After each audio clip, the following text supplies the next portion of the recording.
Hi everyone. I'm sure most of you do know me. So I want you all to have a look at the picture behind me. What are your thoughts on this picture? Keep those thoughts in mind. Hopefully by the end you add to them or change some of them. So if you all don't know, I'm Muslim and I am proud. But after the events that took place in Paris, France on November 13th, there's a lot of negativity in the media about Islam. So in Google, if you go into Google and you type Muslim, Islam or Muslim woman, these are some negative pictures that come up. People think that Muslim women or Muslim girls have no rights or have no freedom, but we do. Look at me, for example. I'm Muslim, I'm a girl, but I don't wear a headscarf. I have the right and freedom to wear one. My mum wants me to wear it, but she's given me the right and freedom of wearing one when I feel comfortable enough. So what is Islam and what do we actually believe in? Islam is a beautiful religion, just like many others. It's a religion of peace and mercy. As a Muslim, I use the word Assalamu alaikum every day of my life. It's a wish for the other person to be blessed with peace.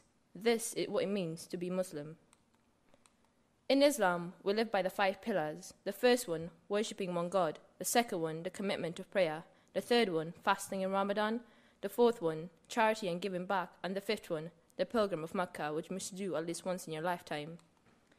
In this picture, the small dots are actually people. They are all Muslim. They are there worshipping God.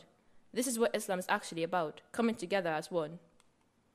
In Islam, even a smile is charity. But what is happening today? These are some negative headlines that come up online, and this is the latest one that came up this week. I want you all to know that these headlines are actually false. None of them are actually true, and this upsets me because the people behind this are usually ISIS. If you don't know who ISIS is, they are a terrorist organization. They cause nothing but harm and terror to the world, just like what happened in France. 129 lives were lost. But ISIS has one goal. They want countries like ours to reject Muslims. They'll be ecstatic and happy to hear that since the events that took place in Paris, France, Muslims have reportedly been threatened and attacked in the UK, America, Australia, and all around the world. This evil organization have in their minds, if they can get Muslims the enemy of the West, then Muslims in France, America, the UK, and Australia will have no one to turn but to ISIS. So if you are someone with a Facebook account, Twitter account, Instagram account, or any form of social media, which I'm sure everyone here has, and you are throwing out masses of hate, you are helping ISIS. You are supporting ISIS. This is what they want. So think about it. Do you want to be the person helping a terrorist organization? People think that ISIS only kills non-Muslims, but as a matter of fact, they don't. They also kill Muslims. Most of ISIS's victims are Muslims, like what's happening in Syria right now. Therefore, ISIS is not Muslim and is not the face of Islam. In Islam, we believe whoever kills an innocent person is as if they've killed all of humanity.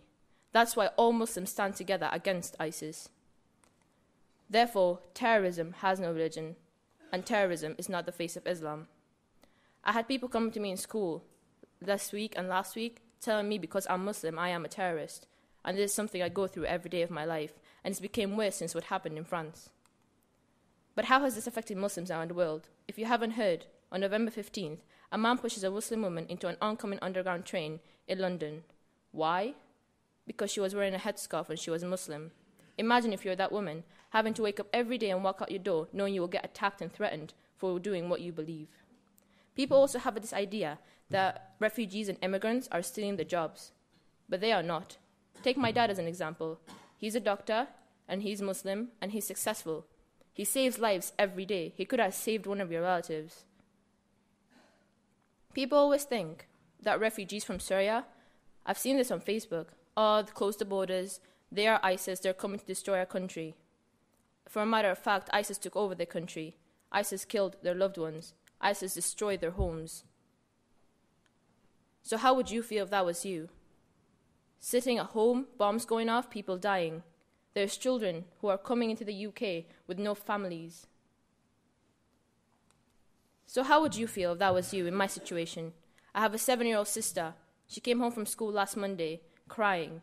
When I asked why, she said to me, people are blaming me in school for the Paris attacks. She said, I don't want to go back. I have a brother in year 7. He got bullied last week. People are telling him, your religion is killing people. This is something I have to go through every day. People link us to terrorism, but we are not terrorists. They have hijacked our religion and used it against us. I was in Tesco's just last week. I walked in. The guy was like, these are the people we want out of our country. these are people you don't want around. So imagine if that was you coming into my country and I'm treating you this way. How would you feel? So what can we do about it? We can learn about each other's religions and cultures. We can stop making assumptions. We can be fair to one another. And remember, when you tell someone you are a terrorist because of your religion, it's a hate crime, and you have to report it once you view it. My name is Isra Muhammad. I am Muslim, and I am not a terrorist. Thank you.